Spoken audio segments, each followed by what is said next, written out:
Hello. हम production theory unit 3 discuss कर रहे थे। ओके, सो ये पार्ट 2 है यूनिट 3 का, और इसमें हम ये 4 टॉपिक डिस्कस करेंगे। The first topic is the law of variable proportions, ठीक है, जिसे हम रिटर्न्स टू फैक्टर भी कहते हैं, ठीक है। और इनमें 3 स्टेजेस होते हैं, वो भी डिस्कस करेंगे हम डिटेल में। Second topic is the causing of increasing and diminishing returns to factor, यानी कि जो ये स्टेजेस होते हैं लॉ ऑफ वेरिएबल प्रोपोर्शंस के, इनके क्या रीजंस होते हैं, क्यों ये ऐसा बिहेव करते हैं, ओके, ये डिस्कस करेंगे हम। और फिर इस लॉ को हम ग्राफिकल एक्सप्लेनेशन भी देंगे, ओके, और समझेंगे कि ये कैसा दिखता है, okay. The fourth is the postponement of the diminishing returns to factor. So let's start with the first topic, which is the law of variable proportions. So law of variable factor proportions, ये लो ये बताता है कि total जो production होता है उसका behave कैसा होता है, ओके। यानी कि जब कोई फर्म जो है अपने इनपुट को चेंज करती है तो टोटल प्रोडक्शन में किस तरीके से चेंजेस आते हैं, ओके। ये law of variable factor proportion जो है वो शॉर्ट बेसिस पर है, यानी कि हम शॉर्ट की बात करेंगे। तो शॉर्ट हमें पता है, शॉर्ट प्रोडक्शन फंक्शन में जो हमारा प्रोडक्शन फंक्शन होता है उसमें एक कैपिटल और लेबर होता है, जहाँ कैपिटल क्या होता है, फिक्स्ड होता है, कांस्टेंट होता है। तो इसका मतलब अगर क्यू में चेंजेस होगा तो किसकी वजह से होगा, लेबर में चेंजेस होने की वजह से होगा, okay. So law of variable factor proportions क्या बताता है, it refers to the input output relations when output is increased by varying the quantity of one input. तो ये क्या बताता है, इनपुट आउटपुट रिलेशंस को बताता है जब एक फैक्टर कांस्टेंट होगा और दूसरा फैक्टर चेंज होगा। When the quantity of one factor is varied, the keeping the quantity of other factor constant, the proportion between the variable factor and fixed factor altered, okay, change होगा। तो जैसे जैसे हम labour को बढ़ाते जाएंगे, जैसे एक कैपिटल और एक लेबर है तो इसकी रेशो क्या होगी, 1:1 है। अब कैपिटल तो सेम है तो लेबर में मान लेते हैं बढ़ाते हैं क्योंकि प्रोडक्शन बढ़ाना है, तो इनकी रेशो क्या होगी, 1:2 हो गई। अब यही 3 अगर हो जाता है, 1:3 हो गई, तो देखो इनकी रेशो क्या हो रही है, अल्टर्ड हो रही है, चेंज हो रही है। तो अगर प्रोडक्शन को बढ़ाना है तो लेबर को बढ़ाना पड़ेगा, और लेबर को जब बढ़ाएंगे तो उनकी जो रेशो होगी वो क्या होगी, चेंज होगी। तो law of variable factor proportion यही बताता है, और इसी जो प्रोपोर्शंस में चेंजेस आ रहे हैं इसी की वजह से इसका नाम जो है वो law of variable factor proportion पड़ा है। वेरिएबल फैक्टर है ना, क्योंकि यहाँ पर एक वेरिएबल फैक्टर को हम चेंज करते हैं और इसका जो प्रोपोर्शन होता है वो चेंज होता रहता है, okay. So this law exhibits the short-run production function in which the one factor varies while the other are fixed. Okay. अब बात करते हैं कि इसमें प्रोडक्शन का बिहेवियर कैसा होता है, जो कि मोस्ट इंपॉर्टेंट है इस लॉ को समझने के लिए, ओके। सो ध्यान से समझना। सो law of variable factor proportion क्या कहता है, ये इस लाइन में है, इस पैराग्राफ में, ध्यान से समझना। सो when variable factor is increased while keeping all other factor constant, the total product will increase initially at increasing rate, next it will be increasing at diminishing rate, and eventually there will be decline in rate of productions, okay. सो इस line में paragraph में ये बताया गया है कि जब हम एक फैक्टर को कांस्टेंट करके दूसरे फैक्टर को बढ़ाते हैं, जैसे जैसे बढ़ाते हैं वैसे टोटल प्रोडक्ट जो है वो हमारा बड़ी तेज़ी से बढ़ता है शुरुआत में, उसके बाद फिर घटती दर से बढ़ता है, यानी कि डिक्रीजिंग रेट से बढ़ना स्टार्ट करता है, उसके बाद फिर लास्ट में क्या होता है, ये घटना शुरू हो जाता है ना, डिक्लाइन होना शुरू हो जाता है। यानी कि टोटल प्रोडक्शन जो है हमारा बड़ी तेज़ी से स्टार्टिंग में बढ़ता है। लेट सपोज करते हैं पहले प्रोडक्शन 1 हुआ, फिर 10 हो गया, देख रहे हो, 1 से 10 डायरेक्ट हो गया, फिर 50 हो गया, तो 1 से 10 फिर 50, तो क्या हो रहा है, ये इंक्रीजिंग रेट से बढ़ रहा है ना। अब ये क्या हुआ, स्टार्टिंग में तो हमारा ऐसे ही बढ़ेगा टीपी, उसके बाद फिर देखो ये 50 से 60 हो गया, फिर 65 हो गया, फिर 63 हो गया, देख रहे हो। अब क्या हो रहा है, बढ़ रहा है, देखो प्रोडक्शन तो बढ़ ही रहा है पर ये डिक्रीजिंग रेट से बढ़ रहा है ना, घटती हुई दर से बढ़ रहा है। अब इसकी स्पीड जो है बढ़ने की वो कम हो गई है, और यहाँ हमने देखा था क्या किस रेट से बढ़ रहा था, वो इंक्रीजिंग रेट से बढ़ रहा था, और ये क्या है, हम टोटल प्रोडक्ट की बात कर रहे हैं। उसके बाद फिर लेट सपोज करते हैं लास्ट में ऐसा आता है कि ये कम होना स्टार्ट हो जाता है, 60 हो जाता है, डिक्लाइन होना। तो ये लो यही बताता है, law of variable factor proportions यही बताता है कि जैसे जैसे हम फिक्स्ड फैक्टर के साथ वेरिएबल फैक्टर को हम लगाते हैं, इनपुट करते हैं, एम्प्लॉय करते हैं, वैसे वैसे टोटल प्रोडक्ट जो है वो शुरुआती में बढ़ता है इंक्रीजिंग रेट से, फिर बढ़ता है डिक्रीजिंग रेट से, उसके बाद फिर कम होना शुरू हो जाता है, ओके। सो आइए आगे बढ़ते हैं। अब इसकी कुछ अजम्पशंस हैं, ये लो तभी काम करेगा जब ये अजम्पशंस जो है वो फुलफिल होंगी, ठीक है। तो पहला है कांस्टेंट स्टेट ऑफ टेक्नोलॉजी, यानी कि जब ये लो काम करेगा तो टेक्नोलॉजी में कोई भी चेंजेस नहीं आएंगे, ओके। टेक्नोलॉजी में क्योंकि चेंजेस अगर आएंगे तो हमारा जो प्रोडक्शन फंक्शन है वो डिस्टर्ब हो जाएगा। प्रोडक्शन फंक्शन क्या है, के और एल है। तो हम क्या देख रहे हैं इस लॉ में, इस लॉ में हम ये देखने की कोशिश कर रहे हैं कि एल का इम्पैक्ट क्यू पर कैसे पड़ता है अगर हम एल को चेंज करते हैं तो। ओके, तो हमने देखा कि ये पहले हमारा टोटल प्रोडक्शन जो है वो बढ़ता है, इंक्रीजिंग रेट से बड़ी तेज़ी से बढ़ता है, उसके बाद फिर ये घटने लग जाता है यानी कि डिक्रीजिंग रेट से बढ़ता है, फिर उसके बाद टीपी जो है वो डिक्लाइन होना स्टार्ट हो जाता है। तो हमने बिहेवियर ऐसा देखा टोटल प्रोडक्शन का। ओके, पर अगर कांस्टेंट टेक्नोलॉजी चेंज होगी तब क्या होगा, तब प्रोडक्शन पे जो इम्पैक्ट पड़ रहा है वो लेबर को तो पड़ेगा ही पड़ेगा, टेक्नोलॉजी का भी पड़ेगा। तो हम इसको अलग कैसे कर पाएंगे कि जो प्रोडक्शन बढ़ा है वो इन लेबर के चेंज होने की वजह से बढ़ा है या टेक्नोलॉजी के चेंज होने की वजह से बढ़ा है, और किसका कितना इम्पैक्ट पड़ा है, नहीं हो पाएगा। तो इसलिए लेबर के चेंज होने पर टोटल प्रोडक्ट में क्या इम्पैक्ट पड़ा, आउटपुट में क्या इम्पैक्ट पड़ा, इसलिए हम सारी चीज़ें जो होंगी जो आउटपुट को इम्पैक्ट कर सकती हैं उसको हम कांस्टेंट रख देंगे। ओके, सो पहला है टेक्नोलॉजी क्या होगी, हमारी कांस्टेंट होगी। It is assume that the state of technology will be constant and with improvements in technology the production will improve. Okay, इसलिए क्या माना गया है, कांस्टेंट माना गया है। Second is the variable factor proportions. This assume that the factor of productions are variable. The law is not valid if factor productions are fixed. Okay, यानी कि एक फैक्टर जो होगा वो क्या होगा, वेरिएबल होना चाहिए। ओके, दूसरा फैक्टर फिक्स्ड होगा। Third is the homogeneous factor units. Homogeneous factor units का मतलब, अब देखो एक ही यूनिट है जिसको हम चेंज कर सकते हैं। तो अगर लेट सपोज करते हैं पहला लेवल लगाया, दूसरा लेवल लगाया, तीसरा लेवल हायर किया, चौथा लेवल हायर किया, तो ये जो इनकी प्रोडक्टिविटी है पहले दूसरे तीसरे की, वो क्या होगी, वो होमोजीनिटी होगी उनके अंदर, यानी कि सेम होंगे। ऐसा नहीं है जितना ए प्रोडक्ट, जैसे ए जो है वो हेल्दी है ना, वो लेजीनेस नहीं है, उसे काम करना आता है, स्किल्ड है, तो बी भी ऐसा ही होगा, सी भी ऐसा ही होगा, डी भी ऐसा ही होगा। तो जितने लेबर होंगे वो सेम क्वालिटी के होंगे। Okay, so this assume that the all units produced are identical in quality, quantity and price. In other words, the units are homogeneous in nature. और जो प्रोडक्शन किया जाएगा वो भी क्या होगा, वो होमोजीनियस होगा, यानी कि जो लेबर प्रोड्यूस कर रहे हैं उनकी भी क्वालिटी और क्वांटिटी क्या होगी, सेम होगी। ऐसा नहीं है कि पहला बंदा आया उसने अच्छे तरीके से सामान बनाया और दूसरा जो बंदा आया उसने मतलब एक तरीके से घटिया क्वालिटी के सामान बनाना शुरू कर दिया, तो ऐसे नहीं होगा, है ना, ऐसे पता नहीं चल पाएगा। तो इसलिए हम क्या मानते हैं कि एक जैसा सामान जो है, लेबर भी सेम एफिशिएंसी के साथ काम कर रहे हैं और आउटपुट भी सेम क्वांटिटी और क्वालिटी में प्रोड्यूस हो रहा है। Okay, and fourth is the, हम सोर्टर्न की बात कर रहे हैं। Okay, short run this assume that the law is applicable for two system that are operating for a short term where it is not possible to alter all the factor inputs, है ना। सोर्टर्न में हम सभी फैक्टर को change नहीं कर सकते। Okay, सो ये कुछ अजम्पशंस हैं। आगे बढ़ते हैं। तो अब देखते हैं, मैंने बताया था 3 स्टेजेस आती हैं। तो लॉ ऑफ वेरिएबल एक बार दोबारा बता देता हूँ। Law of variable factor proportions क्या कहता है कि जैसे जैसे हम फिक्स्ड फैक्टर के साथ वेरिएबल फैक्टर को इम्प्लॉय करते हैं वैसे वैसे हमारा टोटल प्रोडक्ट जो है बड़ी इंक्रीजिंग रेट से बढ़ता है, फिर डिमिनिशिंग रेट से बढ़ता है, फिर डिक्लाइन होना स्टार्ट हो जाता है। तो जब वो इंक्रीजिंग रेट से बढ़ता है ना, जब हमारा टोटल प्रोडक्ट जो है वो इंक्रीजिंग रेट से बढ़ता है, इंक्रीजिंग रेट से, तो ये फर्स्ट स्टेज के अंदर आता है ना, क्योंकि इसका जो बढ़ने का स्पीड होता है वो अलग होता है। फिर हमने देखा टीपी जो है वो डिक्रीजिंग रेट से बढ़ना शुरू करता है, जो भी हमने भी एग्जांपल लिया था कि 1 से 10 हो गया, फिर 10 से 50 हो गया। ओके, और उसके बाद फिर ये 65 हो गया, 63 हो गया। तो देखो यहाँ से तो बड़ी तेज़ी से बढ़ा, तो ये पहला स्टेज हो गया। फिर यहाँ से देखो 65 से 63 हुआ तो 2 ही बढ़ा, सिर्फ बढ़ तो रहा है पर 2 बढ़ा, तो ये कितना हो, डिक्रीजिंग रेट हो गया, है ना। तो ये सेकेंड स्टेज हो गई, है ना। उसके बाद फिर ये हमने देखा कि कम होना स्टार्ट हो गया, ये 60 हो गया, फिर 58 हो गया। ओके, सो ये क्या हुआ, तीसरा जो थर्ड स्टेप है जहाँ पर टीपी जो है वो डिक्लाइन होना स्टार्ट हो जाता है, गिरना स्टार्ट हो जाता है। तो क्या है, ये थर्ड स्टेज है। ओके, ओके, सो इसमें 3 स्टेजेस होती हैं। तो लॉ ऑफ वेरिएबल प्रोपोर्शन में हम 3 स्टेजेस डिस्कस करेंगे। ओके, तो द फर्स्ट स्टेज इज, जिसे हम क्या बोलते हैं, stage of increasing returns. Okay, increasing return इसलिए बोलते हैं क्योंकि यहाँ पर जो हमारा टोटल प्रोडक्ट होता है वो इंक्रीजिंग रेट से बढ़ता है।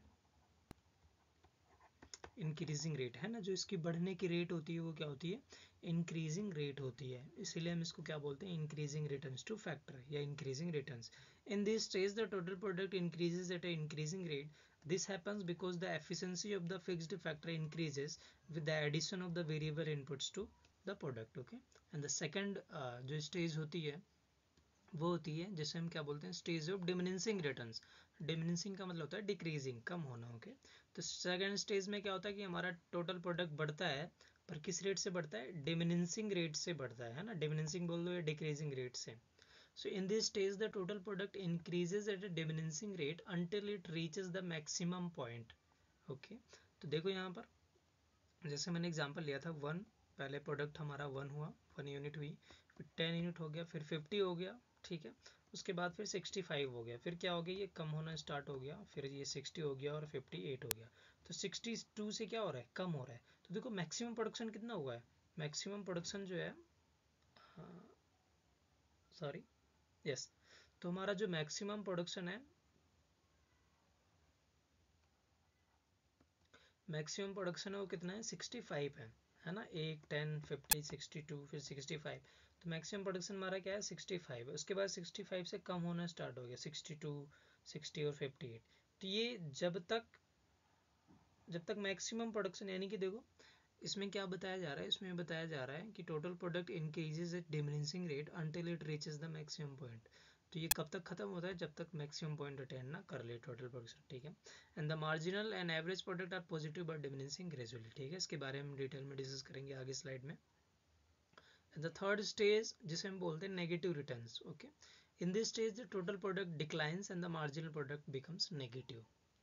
ओके, सो हमने 3 स्टेजेस पढ़ी, जिसमें पहला स्टेजेस जो है उसको हम बोलते हैं इंक्रीजिंग रिटर्न्स टू फैक्टर, दूसरा को बोलते हैं हम डिमिनिशिंग रिटर्न्स टू फैक्टर, और जब प्रोडक्शन हमारा डिक्लाइन करना स्टार्ट हो जाता है जिसे हम क्या बोलते हैं, negative returns to factor.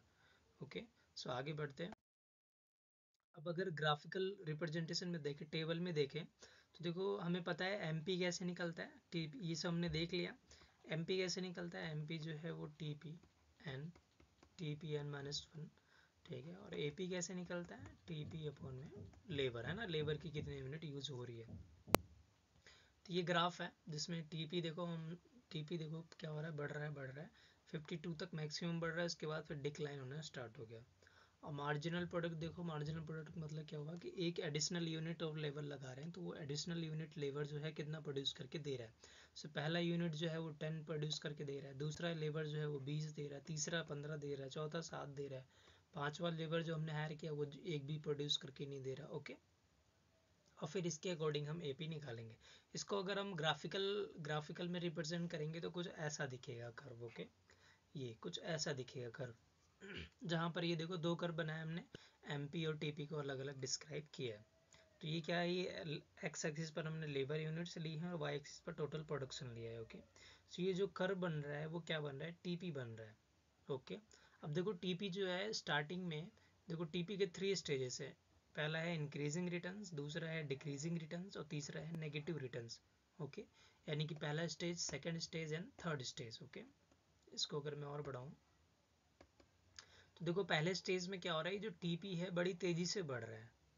Okay, TP जो है बड़ी स्पीड से बढ़ रहा है, उसके बाद फिर टीपी की स्पीड जो है वो इंक्रीजिंग रेट से डिमिनिशिंग रेट में कन्वर्ट हो जाती है, चेंज हो जाती है।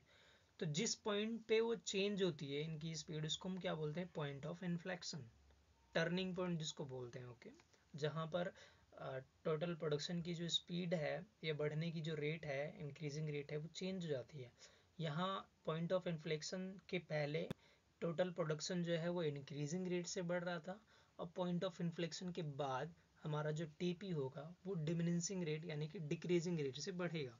उसके बाद फिर ये डिमिनिशिंग रेट से बढ़ना स्टार्ट करता है, बी पॉइंट पर मैक्सिमम पॉइंट अटेंड करता है, उसके बाद डिक्लाइन होना स्टार्ट हो जाता है।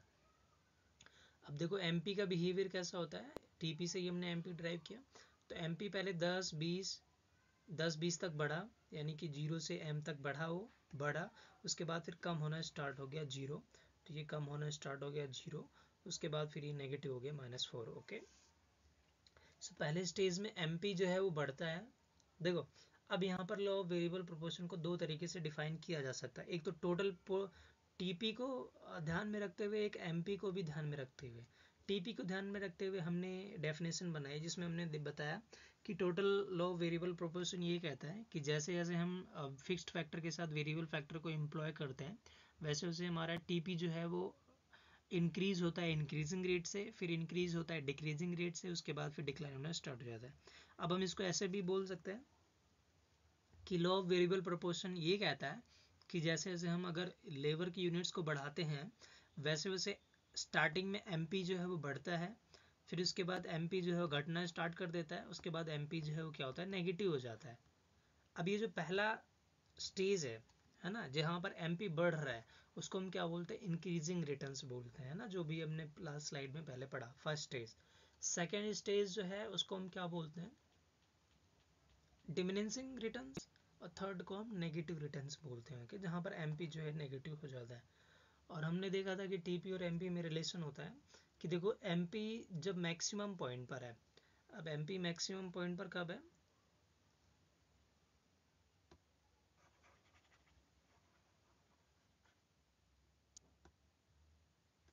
तो देखो एमपी जो है वो मैक्सिमम पॉइंट पर एम पर है, ठीक है। और ये तो जब ये एमपी मैक्सिमम पॉइंट पर होगा तब उसकी रेट जो है वो क्या हो, देखो एम से पहले क्या हो रहा है इंक्रीजिंग रेट से बढ़ रहा है टीपी, एम के बाद क्या हो रहा है इंक्रीजिंग रेट डिक्रीजिंग रेट से बढ़ रहा है ना। तो एम क्या है, एम एक पॉइंट ऑफ इन्फ्लेक्शन है ना टीपी का, और एम पी जब जीरो होता है तो टीपी मैक्सिमम होगा, ठीक है, ये हमने पढ़ लिया है। तो अगर टेबल फॉर्म में देखें तो देखो एम पी कहाँ तक बढ़ रहा है 10 और 20 यहाँ तक बढ़ रहा है, तो ये फर्स्ट स्टेज हो गई। फिर ये कहाँ तक घट रहा है, जीरो तक घट रहा है, ये सेकेंड स्टेज हो गई। और फिर नेगेटिव जा रहा है, ये थर्ड स्टेज हो गई। टीपी में भी देखो 10 35 और 10 30 तक ये तो इंक्रीजिंग रेट से बढ़ रहा है, फिर उसके बाद फिर ये डिक्रीजिंग रेट से बढ़ रहा है, उसके बाद फिर ये कम होना स्टार्ट हो गया, थर्ड हो गया। ओके, सो आई होप आपको समझ में आया होगा ये तीनों स्टेजेस। आगे बढ़ते हैं। अब हम इसके रीजन देखते हैं कि इंक्रीजिंग रिटर्न्स टू फैक्टर आखिर क्यों होता है। Okay, so first factor is यानी कि टोटल प्रोडक्शन जो है वो बड़ी तेजी से क्यों बढ़ता है स्टार्टिंग में, यानी कि इनपुट हमने थोड़ा सा ही लगाया पर जो हमारा प्रोडक्शन हुआ वो इतना ज़्यादा हुआ, ऐसा क्यों होता है। या ऐसे बोल सकते हैं कि 10% लेबर हमने बढ़ाया तो 50% हमारा आउटपुट कैसे बढ़ गया, है ना, ये ज़्यादा क्यों बढ़ रहा है। ठीक है, तो ये रीज़न है इसके। पहला है फुल यूटिलाइजेशन ऑफ लेबर, जिसमें देखो अगर धीरे धीरे लेबर लगा रहे हैं हम, जैसे in the first phase the supply of fixed factor, let suppose करते हैं एक लैंड है एक ज़मीन है जो कि बहुत बड़ी है, ठीक है, तो शुरुआत में क्या होगा कि फिक्स्ड फैक्टर बहुत बड़ा है, whereas variable factors are too few, so the fixed factor are not fully utilised, है ना। जैसे एक पूरा ज़मीन का टुकड़ा है, अब उसमें सिर्फ एक लेबर काम कर रहा है तो क्या वो पूरी ज़मीन को कवर कर पाएगा सही से, नहीं, वो पूरी ज़मीन को यूटिलाइज ही नहीं कर पाएगा। तो स्टार्टिंग में क्या होता है कि फुली यूटिलाइज नहीं कर पाता है। तो अगर हम दो लेबर को लगा लेंगे तो जितना प्रोडक्शन बढ़ना चाहिए उससे कहीं ज़्यादा बढ़ जाता है ना, क्योंकि लैंड को हम यूटिलाइज करना स्टार्ट कर देते हैं। And variable factors are increased, when variable factors are increased and combined with the fixed factor, then fixed factor is better utilized and output increases at a increasing rate, तब बढ़ना start हो जाता है। Okay, second is the division of labour, क्योंकि जब ज़्यादा labour हो जाते हैं तो अगर हम काम को बांट दें लेबर के बीच में तब हमारा प्रोडक्शन जो है बड़ी तेज़ी से बढ़ जाता है, ठीक है। क्यों ऐसा होता है, क्योंकि एक लेबर जो है वो सभी काम नहीं कर सकता, अगर कर भी रहा है तो उसकी एफिशिएंसी जो होगी वो हर एक काम में अच्छी नहीं होगी, है ना। तो अगर 5 काम है और 5 लेबर है, हर एक काम को अगर बांट दिया जाए तो लेबर जो है एक जो पार्टिकुलर लेबर जो है वो एक सही काम कर पाएगा अपने आप में, है ना, उस काम जो दिया गया है। तो इससे क्या होता है एफिशिएंसी बढ़ती है डिवीजन ऑफ लेबर से। Okay, third is the increased efficiency of the variable factor. When variable factor are increased and combined with the fixed factor, then former is utilized in the more efficient manner. At the same time, there is a greater cooperation and high degree of specialization between the different units of the variable factor, है ना। आपस में जब वो काम करते रहते हैं तो उनके बीच में कॉपरेशन होता है, एक दूसरे की हेल्प करते हैं, कोऑर्डिनेशन होता है, ठीक है, एक दूसरे की मदद करते हैं, ठीक है, जिसकी वजह से प्रोडक्शन जो है बड़ी तेज़ी से बढ़ता है। तो ये तीन रीज़न है जिसकी वजह से इंक्रीजिंग रिटर्न्स टू फैक्टर होता है। आगे देखते हैं डिमिनिशिंग रिटर्न्स टू फैक्टर जो दूसरी स्टेज में होता है। पहला रीज़न है इसका इम्परफेक्ट सब्स्टिट्यूट, जो इम्परफेक्ट सब्स्टिट्यूट होता है, यानी कि जो फिक्स्ड फैक्टर है, प्रोडक्शन फंक्शन कैसा दिखता है हमारा, कैपिटल और लेबर है जहाँ कैपिटल फिक्स्ड है। अब ये जो के है इसका कोई सब्स्टिट्यूट नहीं है। अगर मुझे एक मशीन चाहिए, यानी कि अगर मुझे खेती करनी है तो ज़मीन तो होनी चाहिए ना, अब ज़मीन की जगह में कुछ और तो नहीं लगा सकता। ओके, सो इसका कोई सब्स्टिट्यूट अवेलेबल नहीं है, मुझे ज़मीन ही चाहिए खेती करने के लिए। ओके, सो इसका कोई सब्स्टिट्यूट मार्केट में अवेलेबल नहीं है कि ज़मीन को छोड़कर मैं और कहीं, है ना, करूँ मैं तो ऐसा कुछ उगेगा, है ना, नहीं उगेगा। इसके लिए मिट्टी चाहिए उसे, है ना, कि जो भी एक पार्टिकुलर क्रॉप होती है उसके लिए अगर काली मिट्टी चाहिए, है ना, ब्लैक सॉइल, तो ब्लैक सॉइल में ही वो उगेगा। ऐसा थोड़ी है कि हम मतलब इसका कोई सब्स्टिट्यूट अवेलेबल नहीं होता है, इसलिए ये डिमिनिशिंग रिटर्न जो है वो फेस होता है। Okay, so diminishing returns to factor occurs because the fixed and variable factor are imperfect substitute of one another. There is a limit to extent of which the one factor of production can be substituted for another. Okay, so यानी कि इन दोनों का जो ratio होता है, यानी कि एक एक दूसरे को हम सब्स्टिट्यूट नहीं कर सकते। लेबर की जगह हम कैपिटल का इस्तेमाल नहीं कर सकते और कैपिटल की जगह हम लेबर का इस्तेमाल नहीं कर सकते, है ना। Third is the optimum combination of the factors. तो जब हम optimum combination of factor achieve कर लेते हैं तब हमारा प्रोडक्शन जो है वो क्या होता है, बड़ी धीमी गति से बढ़ना शुरू हो जाता है। Okay, among different combination between variable and fixed factor there is a one optimum combination at which the total product is maximum. After making the optimum use the fixed factor, the marginal return of variable begins to diminish. For example, if the machinery is at optimum use when 4 laborers are employed, then addition of one more labor will increase the TP by very less amount and MP will start diminishing. इसका मतलब ये बता गया है कि जो ratio होती है लेबर और कैपिटल की वो बिल्कुल आइडियल होनी चाहिए, है ना। जैसे एक कैपिटल और एक लेबर है, अगर एक कैपिटल है और एक लेबर है तो मान लेते हैं प्रोडक्शन जो है 10 यूनिट्स हो रहा है, ठीक है। अब एक लेबर है एक कैपिटल है तो ये थोड़ा बढ़ा हमारा, लेट सपोज करते हैं ये 1 है ये 50 है, ठीक है, 1 है 10 है, उसके बाद फिर ये 3 है तो ये 50 हो गया, ठीक है। फिर ऐसे ऐसे जब बढ़ा रहे हैं तो प्रोडक्शन बढ़ रहा है, तो एक ऐसा टाइम आएगा जहाँ पर इन दोनों का जो रेशो होगा वो बिल्कुल परफेक्ट होगा, बढ़िया होगा, है ना। कि अगर वो रेशो जो होगी वो परफेक्ट होगी। अगर उस रेशो को अगर हम चेंज करते हैं तो प्रोडक्शन जो होगा, मान लेते हैं कि एक मशीन में मैक्सिमम लोग सिर्फ 4 लोग ही काम कर सकते हैं, तो प्रोडक्शन बढ़िया होगा अगर 4 लोग काम कर रहे हैं तो। पर अगर पांचवा और छठा बंदा उसमें लगा दिया एक मशीन में तो क्या होगा, उनके बीच में झगड़े होंगे, है ना, कॉन्फ्लिक्ट होंगे, कोऑर्डिनेशन नहीं होगा, लैक ऑफ कॉपरेशन होगा, जिसकी वजह से प्रोडक्शन जो है वो कम हो जाता है। ओके, सो ये इसका मतलब यहीं पर है। आगे बढ़ते हैं। सो law of diminishing returns to factor can be postpone. अब देखो लॉ ऑफ डिमिनिशिंग फैक्टर ये बताता है कि जैसे जैसे हम फिक्स्ड फैक्टर के साथ लेबर का इस्तेमाल करते चले जाते हैं वैसे वैसे स्टार्टिंग में प्रोडक्शन हमारा बड़ी तेज़ी से बढ़ता है, फिर इसके बाद बड़ी धीमी गति से बढ़ता है, फिर मैक्सिमम पॉइंट आने पर ये डिक्लाइन होना स्टार्ट हो जाता है ना। ये टीपी है। अब ये डिक्लाइन क्यों होता है, मतलब क्या ज़रूरी है कि हम ज़्यादा से ज़्यादा लेबर लगाएं तो हमारा प्रोडक्शन जो है वो डिक्रीजिंग रेट से ना बढ़कर इंक्रीजिंग रेट से ही बढ़ता रहे, क्या ऐसी सिचुएशन आ सकती है? तो आंसर है नो, ऐसी सिचुएशन नहीं आ सकती। तो क्या लॉ ऑफ डिमिनिशिंग रिटर्न्स को ख़त्म किया जा सकता है कि कभी प्रोडक्शन कम ही ना हो, हमेशा बढ़ता रहे? नहीं, ये भी कभी कम नहीं किया जा सकता, है ना। यानी कि लॉ ऑफ डिमिनिशिंग रिटर्न्स जो है वो काम करेगा ही करेगा, पर हाँ इसको कुछ समय तक टाला जा सकता है, पोस्टपोन किया जा सकता है। अब इसकी रीज़न है, पहला है टेक्नोलॉजिकल एडवांसमेंट, यानी कि जब टेक्नोलॉजिकल एडवांसमेंट आती है, कुछ नई टेक्नोलॉजी आती है, ठीक है, जिसकी वजह से प्रोडक्शन जो है वह एफिशिएंस हो जाता है, लेबर की प्रोडक्टिविटी बढ़ जाती है, तब हम थोड़े समय के लिए प्रोडक्शन जो है वो क्या कर सकते हैं, इंक्रीजिंग रेट से बढ़ सकता है। लेट सपोज करते हैं ये हमारा पहला फैक्टर था, टेक्नोलॉजी में चेंजेस आया तो हो सकता है कि ये प्रोडक्शन जो है और तेज़ी से बढ़े, फिर यहाँ से कम होना स्टार्ट हो जाए। तो देखो ये जो गैप है, ये जो पॉइंट ऑफ इन्फ्लेक्शन इसका यहाँ पर है, इसका पॉइंट ऑफ इन्फ्लेक्शन जो है वो एक तरीके से यहाँ से आया, है ना। तो थोड़ा सा टाइम पोस्टपोन हो गया ना, यहाँ से यहाँ तक का जो पीरियड है पोस्टपोन हो गया, पर फिर से ये law of diminishing marginal utility return जो है वो काम करने लग जाएगा, फिर से काम करेगा ये, ठीक है। तो इसको हम ख़त्म नहीं कर सकते, इसको हम पोस्टपोन कर सकते हैं, कुछ समय के लिए टाल सकते हैं, है ना। दूसरा फैक्टर है इनोवेशन, तो इसको हम कुछ समय के लिए टाल सकते हैं। ओके, सी प्रोडक्शन थ्योरी जो है वो यहीं पर ख़त्म होती है, जिसमें लॉ ऑफ वेरिएबल प्रोपोर्शन जो है वो बहुत इंपॉर्टेंट रोल प्ले करता है, ठीक है। तो हमने टेबलर फॉर्म में ग्राफिकल रिप्रेजेंटेशन में इसके 3 स्टेजेस होते हैं, इसको हमने डिस्कस कर लिया। Okay, so thank you.